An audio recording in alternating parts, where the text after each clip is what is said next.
My dear future doctors, तो एक बार फिर से आप लोग का बहुत बहुत स्वागत है। एक बहुत बड़ा ब्रेकिंग न्यूज है आप लोग के लिए, क्योंकि जो नीट 2021 का रिजल्ट जो आएगा उसमें जो है वो रिजल्ट के नियम में कुछ बदलाव किए गए हैं एनटीए के द्वारा, जो कि बहुत इंफॉर्मेशन आपको मिलना जरूरी है। क्योंकि सबसे पहले आपको बता दूं कि लास्ट ईयर शोएब आफ्ताब और एक और बच्ची, जो आपको पता है कि दो टॉपर थे, मतलब 720 में 720 नंबर इन दोनों के थे। और पहले क्या होता था कि ट्राई ब्रेकर नियम होता था, एनटीए जो लागू करती थी, और ट्राई ब्रेकर नियम के हिसाब से सबसे पहली प्रायोरिटी एज को दिया जाता था।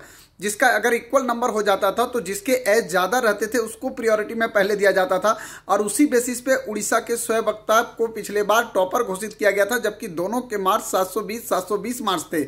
लेकिन इस बात को देखते हुए जो है वो इस बार एनटीए ने थोड़ा सा इसमें बदलाव किया है। अब एज को प्रायोरिटी नहीं दी जाएगी।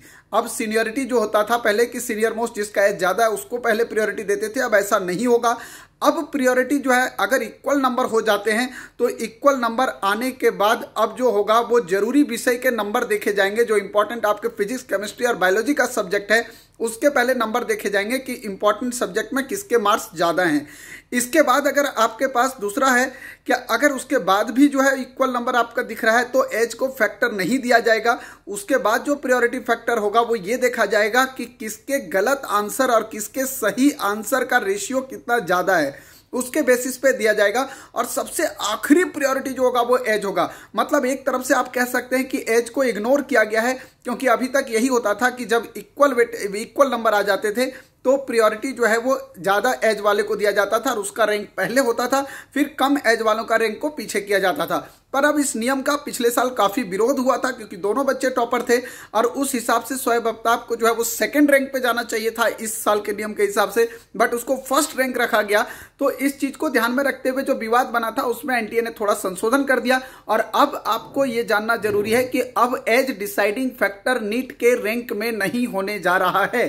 तो डिसाइडिंग फैक्टर अगर इक्वल मार्क्स आते हैं तो मैंने दोबारा बताता हूं कि अगर इक्वल मार्क्स आ गए तो डिसाइडिंग फैक्टर जो वहां पे होने जा रहा है वो डिसाइडिंग फैक्टर जो आपके तीनों सब्जेक्ट इंपॉर्टेंट फिजिक्स, केमिस्ट्री और बायोलॉजी, उसमें बायोलॉजी का मार्क्स सबसे पहले प्रायोरिटी में रखा जाएगा, देन केमिस्ट्री, देन फिजिक्स।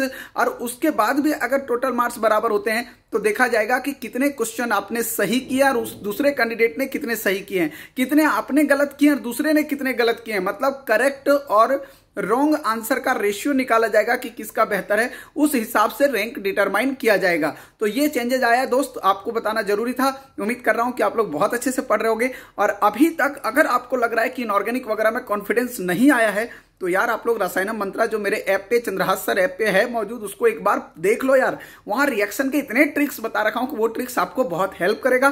साथ ही साथ जो टेस्ट सीरीज आपको दिया हूं चंद्रहास सर ऐप पे, उस टेस्ट सीरीज को जरूर फॉलो करना, क्योंकि वो टेस्ट सीरीज आपका रैंक इंप्रूवमेंट वाला टेस्ट सीरीज है और कंप्लीटली एनसीईआरटी बेस्ड और न्यू पैटर्न पे बेस्ड है। तो ऐसे लगे रहिए आप लोग और पढ़ते रहिए जी जान से। मिलते हैं तब तक नेक्स्ट वीडियो में।